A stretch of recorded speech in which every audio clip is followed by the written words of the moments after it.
Our last speaker of the day is going to tell you stuff that you already know how, a guide to finding success in e-commerce. So our speaker is from Rightpoint, and at Rightpoint, he's the Vice President of Commerce, and Phillip acts as the lead of Commerce Solutions Strategy, Partnerships, and Go-to-Market. He has over 15 years of experience creating unique online customer service and has both built and managed e-commerce for some of the world's most recognizable brands. And I do want to let everybody know that Phillip not only does that, but he is also the organizer of the South Florida e-commerce meetup, and he hosts successful podcasts. So during our little networking hour that we're going to have after Phillip, be a great opportunity if you are local to touch base with Phillip. Ladies and gentlemen, joining us on stage from Rightpoint, please welcome Phillip Jackson. Thank you so much. How is everybody feeling? It's like the end of the day. I just realized coming to this event, which is like the first real conference I've been to. I've been to a bunch of fake conferences in the last year that we don't post about on Twitter because I don't want to get canceled. But I've been in rooms with other people in the last year, and I didn't realize I don't have the stamina that I used to stand on a stage like this. So anyway, thank you so much for having me. Thank you for sticking through to the bitter end. I'm Phillip, and I do stuff. And you could sort of boil down everything that you do into like a list of credentials these days, but it's all ephemeral and everything's meaningless, and we're all going to die eventually. You might know me from a company that I work for called Rightpoint. You might know me if you've watched or paid attention to things that I have done on the internet for some time. We're talking about a decade now. I started a podcast that became somewhat prolific, although I haven't convinced my kids of it just yet. It's called Mage Talk. My wife tried to explain to my 8-year-old at the time, said, "Oh, your dad's kind of famous." She's like, "He's Magento famous. It's not real famous." And I'm like, "You're right, actually."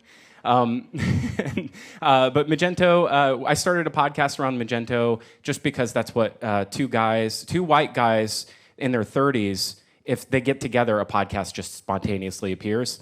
And so that's kind of what happened. We started a podcast. People started paying attention to it, and we were very fortunate. And a couple 100,000 people paying attention to that content later, and we decided one day I needed to grow up and do something for real. Magento is not going to last forever. All e-commerce technology changes and adapts over time. The use cases change. The kind of companies that build on technology change over time, so we need to broaden out. And so 5 years ago, I created something called Future Commerce. Future Commerce is a media company that is serving operators and folks in the e-commerce community who are trying to learn more about not just the things they can do to change the velocity of their business or to increase their business. Of course, that's why we're all here to some degree, but maybe to reframe how they think about their problems so that they can attack it from a different angle. So I'm going to tell you a little bit about a story of how I came to reframe a problem, because future commerce didn't always look like this. Once upon a time, when we started this business, I decided you can't start a business without a logo. It's step one, right? Step one, make the logo. You don't need anything else, but the logo is super important, and you have to spend time on it. And so you know what I did? I went to squarespace.com, and I typed in Future Commerce, and their AI-powered tool said, rocket ship plus Helvetica equals logo. And I said, awesome. And they tried to charge me $5 for it, and I took a screenshot of it, and I used that for 3 years. I've since paid them back. At some point, we decided we needed to kind of grow up and not have a rocket ship logo. And so we hired a brand marketing firm. Has anyone hired someone to do a brand study? Oh, yeah, all right, George, you know what's up. I kind of, at the time, thought it's all kind of BS, because the veneer over top of the content is just a veneer. It's so thin, it doesn't really matter. No one is listening to a podcast or downloading a research report or subscribing to a newsletter because of the logo, right? They're doing so because of the content that's within it. Maybe, probably, kind of true. My whole perspective shifted when we hired this firm. We hired a company out of Springfield, Missouri. Has anyone been to Springfield? Nobody. We hired this company out of Springfield called All True. And two brilliant operators, long time in e-commerce. They understand the challenges of creating meaning inside of brand expression. And they, in that first brand meeting, they sat down with us and they presented a concept to us. So this is like a multi-step process where they've taken in a lot of information. They asked us a bunch of questions, and they said, "What do you want to be? Who do you serve? Who's your audience?" Yada yada. So they sit us down and they said, "We've come up with this story. We came up with this idea of what future commerce is all about." And they showed me this picture. Does anyone know who this is? Just a wild guess. It's a good guess. Nope. So this is actually a depiction of the Roman god Janus, or Janus, okay? This is where we get the word January from. At once, the Roman god Janus is the god of transitions. It's the god of transitions.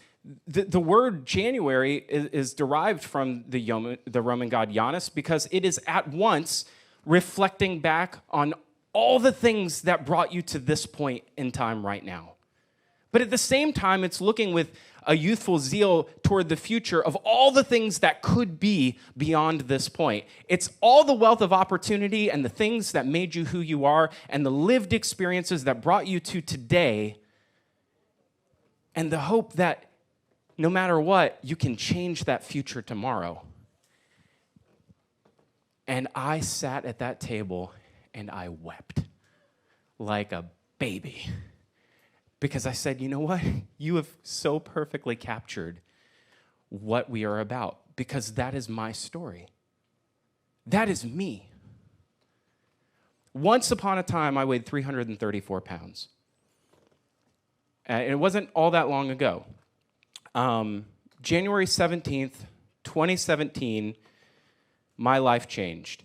And I woke up one day and I said, I can't be this person anymore. I'd gone to the doctor and the doctor said, bad news. And I'm like, all right, here we go. Get ready for the body shaming, here we come. I already know, I don't feel so good, but I'm at the doctor for a reason, so tell me what exactly is all wrong. He's like, well, aside from the asthma, and aside from the prediabetes, and aside from the insanely high cholesterol, you have like a blood pressure that I've never seen before. And I said, well, maybe that's because I'm running 3 businesses on the side. He's like, well, you're incredibly unhealthy, and you need to make some changes. And if you don't make those changes, then there's an eventuality here. We can control some of it with medication, and you can live pretty normally for a little while. But it doesn't have to be that way.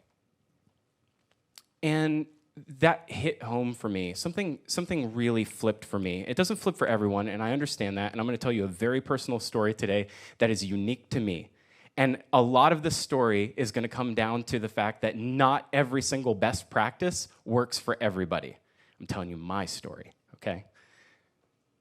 But something clicked for me because I realized in that moment, I am a workaholic. I work 18 hours a day. Monday, Tuesday, Wednesday, any day that ends with Y. I got that from my parents. My parents were entrepreneurs. My mom was a baker, as you can see. My mom had a series of bakeries, and we would get up at 2 o'clock, 3 o'clock in the morning and roll into the bakery with her before school to help make the dough. We made the croissant dough. I made the cookie dough, chocolate chip cookies, my absolute favorite, second only to the eclairs, which helped to contribute to all that. And aside from that, my mom taught me the value of hard work, and she taught me the value of uncompromising hard work. By the way, everyone in e-commerce right now is always chasing an arbitrage opportunity. They're always looking for the one weird trick. I'm going to hit this in a minute. what if the one weird trick is just working really hard? What if the one weird trick is working harder than everyone else for longer than anyone else? I don't know. Still workshopping that idea. It's not very popular. January 17th, 2017, I came to this realization that I couldn't carry on the way that I was, and I decided to change something. I just decided to change one thing. Talk about multivariate testing. I've tried multivariate testing. I did keto and intermittent fasting at the same time as juicing, plus a little bit of the, I don't know, whatever it is. Zumba, I think, is what we were doing at the time. I've tried everything. But the way that you get from this to this is making one small change at a time and seeing the effect and taking it on and let it take hold. It's funny because this is what I tell people to do every day in my professional job. At its core, you're like, how does this have anything to do with e-commerce?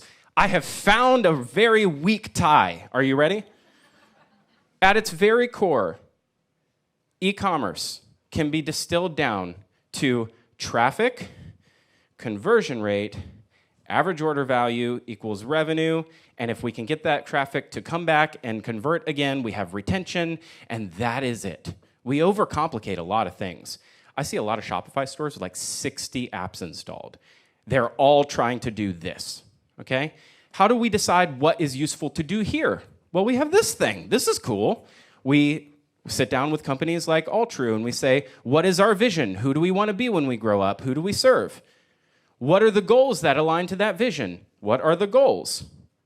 Grow. That's not a goal. That is a hope. Grow top-line revenue. Can you be more specific? Lose weight. Okay, right. But there's steps to get there. So we help you align on goals. And then what do? We create a strategy. We align tactics that line up to that. And sometimes those are generationally important. They only are useful at a point in time when people are amenable to it. Let's get this thing back out. This moment in time, right between these two pictures, was something that I had to become amenable to the idea that the things I'd been trying weren't working anymore. So something clicked on that day. I remembered this is what I do all the time. I help people put a plan in place all the time, and not a very complicated plan, one or two minor changes. Let's put that and adopt that. We're so focused sometimes on doing projects that we forget that real success happens in programs. Projects have a start and an end. Losing weight's a project that most people will fail at. Having a healthy lifestyle is a program that becomes a lifetime pursuit. That's quotable, tweet that, that's good. I'm gonna forget it, @PhilWinkle, tag me on Twitter. It actually reminds me of this. Who has seen this chart? Anyone? Oh my gosh, you guys are in e-commerce. How have you not seen this chart? Are you just tired? Okay, I'm trying to wake you up. McKinsey, God bless him.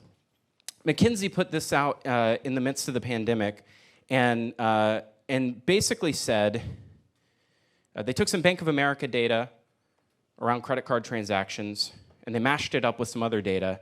And they made this bold statement that we just jumped forward 10 years in 90 days. So in the midst of the pandemic, in the midst of closures, lockdowns, however you want to call it, people shifted to digital. If you are in this room and you have been working in e-commerce for any point in time, does that ring true for you? In your own consumer spending habits, did you shift to digital? Who bought groceries for the first time online in March of 2020? Who ordered alcohol online for the first time in come on, you know, all right. Now I got some honest people in the room. Here's what's interesting about this graph. To get from here, I'm gonna walk all the way over here, follow me. To get from here to here in 90 days doesn't just take closing down the whole world. It also takes a really enterprising research company to say, for the first time ever, when we're counting this number, we're also going to include online grocery and online automobile sales for the first time ever, okay? So hold on, wait a second. This is like me getting on the scale and saying it's one number, taking off all my clothes and shoes and getting on 5 minutes later and saying it's another number and I've now lost weight. This is not the same thing. And in fact, what's bearing out is this is actually not true. If you look at most recent e-commerce data, E-commerce actually has taken a back seat in 2021. We experienced negative e-commerce growth as store openings have occurred in 2021. People want to get back into person. So this balance or this equilibrium that we're trying to reach, in reality, we're creating a lot of false thought leadership about what the approach is to having a successful business. It doesn't just show up at your door because of the environment. I didn't just lose weight because other people around me were telling me, or the doctor was telling me, hey, you got to lose a lot of weight or else something's going to happen. Environmentally, I already knew what the challenges were. That graph reminds me of a lot of the same things that happen in e-commerce every day is all this stuff. And my buddy TJ's up here. I love this man so very much. But he's not part of the problem. But I think the YouTube culture, the Explainify culture, there's the one weird trick culture. There's 100 ways, probably, maybe more, to try to grow your online store. The problem is everybody is so focused on the one weird trick, they've forgotten the fundamentals. That feels a whole lot like this. What we have descended into in the e-commerce industry is the fad diet culture. What if there is no one weird trick? What if? What if some of these things are not sustainable for the rest of your life? I did keto for like 6 months. I lost a little bit of weight. I was very unhappy, and it really pissed off my whole family because we were making like 3 meals, special Phillip. And no offense to anyone in here if you're doing this. I want you to get on your own journey. But for me, it was not sustainable, okay? You guys with me? No, I've lost you. Okay, I'll bring you back. So you're going to ask how you did it. This is the unpopular part. We're getting through the unpopular part. I'll win you back at the end. The fact is that growing your e-commerce store, losing weight, a lot of these things just come down to the fact that you already know what to do. You just haven't done it yet. There's a very simple equation, and I know that everybody has a really different position, and I shouldn't be giving health advice. But if you move more and eat less, something will happen. I found that to be true. I found that to be true to me. Now, other people have genetic conditions. Some people have hormonal issues. I'm not talking about that. I'm just talking about when you wake up in the morning and you're like, man, I really should work out today. And then you eat like 7 donuts. And then you're like, man, I can't work out now because I feel like garbage. That's what I'm talking about. Because that was me. It was a mind attitude change. It was coming to the realization that the things that I was doing was creating a negative feedback loop. Who has ever been in a negative feedback loop in your business? Why are the numbers going down? And then you spend the next 2 months wondering why the numbers were going down instead of doing something to turn it around? Nobody. Not a single person in this room. In fact, I was at a company, I've worked for the same company for 10 years, so now I gotta figure out how I tell this story without throwing myself under the bus. One time at this one company I heard of, Q2 wasn't tracking so great. So somebody from finance rang up somebody in my group and said, Q2's not tracking so great, everybody, and the pipeline doesn't look great. What are we going to do to turn it around? We need a plan in 2 weeks. Okay, cool, let's come up with the plan. So we spent 2 weeks working on the plan, and then we spent 3 months putting the plan into place. And guess what? All the things that we had originally planned to do for Q2 and Q3 were all put to the side while we were trying to make finance happy and we were planning our little hearts out. It's funny because you can become so focused on the problem that the solution completely escapes you. And that's what I spent a lot of my personal journey doing. The fact is I already knew how to lose the weight. People ask me all the time, how did you lose 143 pounds? You know. You don't want to hear it. I did a lot of running, and I ate a whole lot less. That's what it comes down to. This is my MyFitnessPal. You could go friend me on MyFitnessPal because everything is a social media app now. I only started tracking after I had lost a little bit of weight already. So my first track kind of went at the start of let's say 2018. I don't know. I don't see the numbers there. But you'll see that I had a really, really committed phase, right? All this right here, very committed. And you'll see that it's not linear, right? It's kind of like an inverse logarithm. Any other mathletes? No? and it sort of tapers off. What's really interesting is that up here, everything's very easy, and right here, everything sucks really bad. And you're like, the things that I was doing that worked so well back here don't work anymore. Why? They're getting smarter. It's like the Jurassic Park scene where it's like, clever girl, they figured us out. Your body is adapting, right? And so now the tendency is to want to work harder. You're smart, so I'm not going to draw all the lines to the business stuff, but you get what I'm talking about. The tendency is to want to work harder. The fact is, when the number starts going the other direction is when you start freaking out. This is freak the hell out right there. I didn't do anything different. It just turns out sometimes your body just does stuff. I don't know. You'll also see that the data points get a little bit, like I've stopped tracking as efficiently, let's be honest, right? This to here was like, I don't know, a month. I didn't track, and then I get back on the scale. I'm like, holy cow, something happened. I don't know. A lot of bonbons. Should probably change that. The fact is I left the graph sort of cut off. There's another 2 years of data after this. It's all the pandemic. You don't want to see that. It's fine. But the fact is that maintaining over a long period of time isn't a flat line. It's actually more like this. It's more of an oscillation. It's finding the balance. So how did I find balance? I found other people who were experiencing the same sort of things that I was. The way that I found balance and the way that I kept the motivation, because it's one thing to sustain motivation. It took me 20 months to lose the weight, and that was 5 years ago.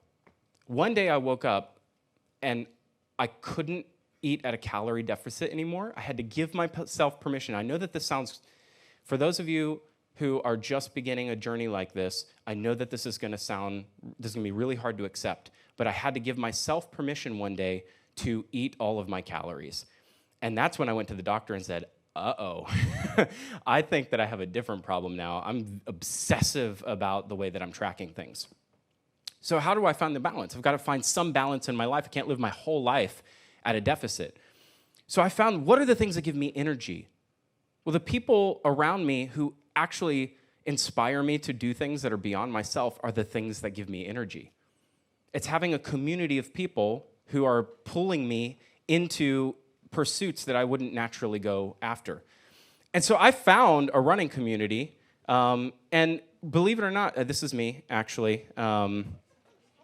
It's a long story. But I found a community of people who were so inspired by the work that I had put in that they helped to challenge me to get out there and to go do bigger things. I signed up for a half marathon, and I thought that was going to be impossible, and I did it. And I signed up for a marathon, and I was like, that half was the worst thing I've ever done in my life, and I've got to do two of them. That sounds terrible. But as I've spent rather than focusing on the number change on the scale, I started focusing on the number change in the people around me in the community that was pushing me forward. And they invited me to go, participate in these events that I just would never have signed up for. And now the new challenge became, can I find the end of myself? What is my limit? The communities that I have from Future Commerce, the entrepreneurs that look to us for inspiration are challenging me and inspiring me every day. Finding what it was that I really cared about beyond just the goal became the thing that pushed me forward. I've shown this in other talks. It usually goes over people's head. But I think the most important thing that I have learned is that there's something beyond me. Okay? There's something beyond just me and my challenge. In fact, a lot of people have the same challenge that I do, and if I can find them, maybe we can navigate that challenge together. I have done a lot of self-help and improvement over the years, and one of the things that has inspired me the most is a saying that I got from one of these groups that says, if you're lost in the woods and you find someone else who's lost, you can take solace in the fact that you're no longer alone. But if you are lost in the woods and you find someone who knows the way back, then you can go back to safety together.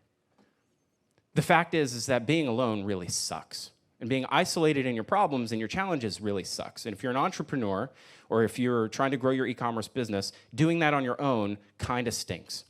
But if you can find other people who are finding the same challenges and trying to rise up above it together, well, at worst, we're all going through it together. Who owns tech stocks right now? Okay, so it sucks, right? Now we have shared suffering. But there's a way out of this. And some of that is through finding what the we is in the community and creating a culture around it that actually provides you meaning. At the end of the day, we're all searching for meaning.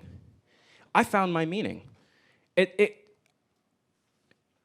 happened with a bunch of people who were crazy about an e-commerce software platform, but I realized when it was no longer there in an appreciable fashion, how much it had actually been delivering to me in my life.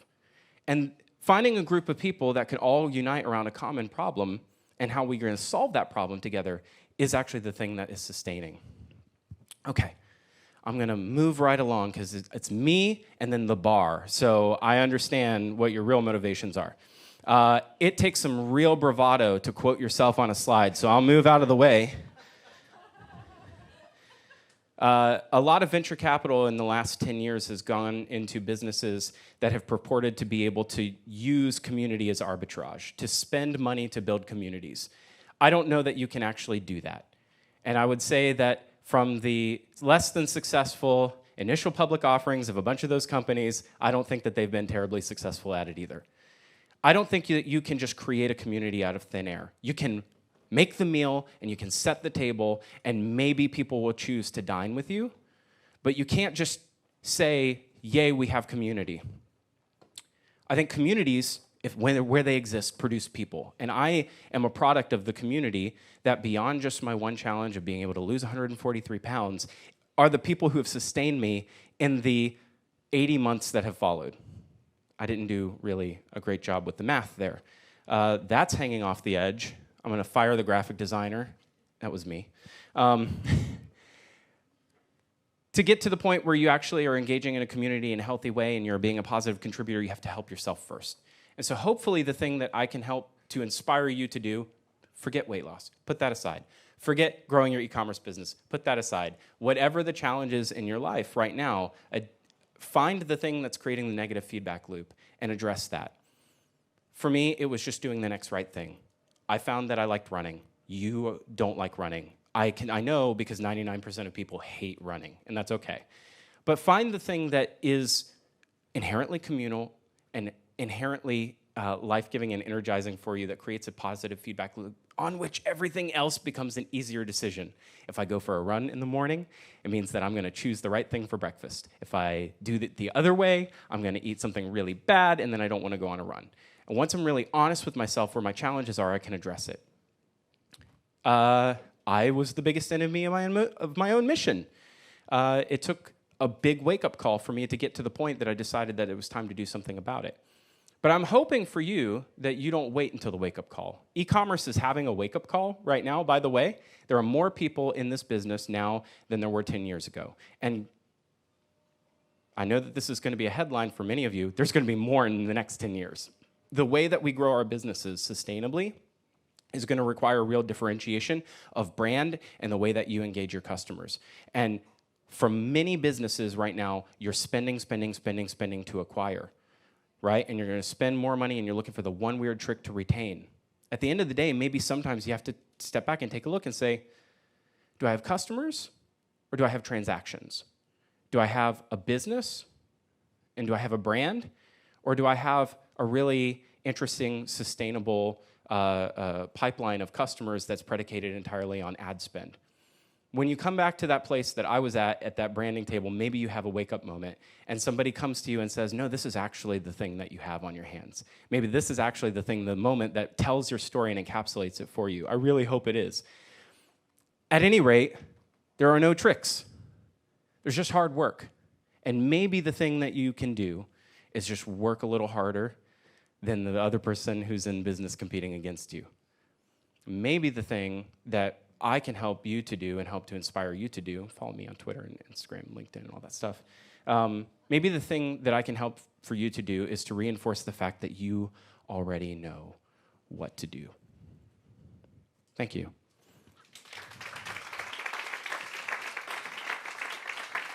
And like and subscribe and smash that bell icon everywhere that you might be looking for content. Future Commerce puts out a newsletter 3 times a week. We author a long-form essay that is definitely worth your time. Podcasts on Apple Podcasts and everywhere else. And you can hear my voice and all of the thoughts that I have, because that's what self-important white guys do in 2022. I don't think that I want to push it any further, but should I open for any questions? Does a keynote ask questions? I don't know. Is that a thing? Okay, I got a nod, yes. Any questions? George. Oh, half marathon time. First one was about 2:20. Second one was 1:59. And then I said, that's fast enough. By the way, you're from California, right?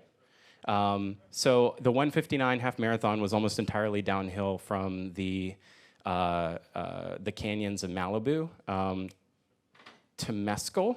Is that the name of it? That was very scary. Do not recommend, won't do it again. Other questions? Anyway, yes, Megan. Your sneakers are you wearing? Oh my God. I'm gonna say these are, hold on, what are these? Air Force 270s? Okay, thanks, Megan. I'm kind of a sneaker guy. Anyone else? No one asked. My longest race. Oh, that was someone in the back. My longest race. A year ago, just to kind of give you an idea too about like why you should never take any advice from me about anything. I've lost my mind officially. So the running group that I found was in Palm Beach. There's a running group called Down to Run, and they're actually a bunch of ultra marathoners, but they don't tell you that when you sign up. And so anyway, I wound up running 100K with them back in February, which for the Americans in the room is 63 miles. And that took 14 hours and 50 minutes, and it sucked. Anyone else? Any other questions? What did I eat afterwards? I went to Taco Bell, and I had like 3 burrito supremes, and I kept it down. Anyone else? I'm just making up questions to answer now. Okay. I hope to see you guys afterwards. Thank you so much for coming out to EEE. We'll see you guys.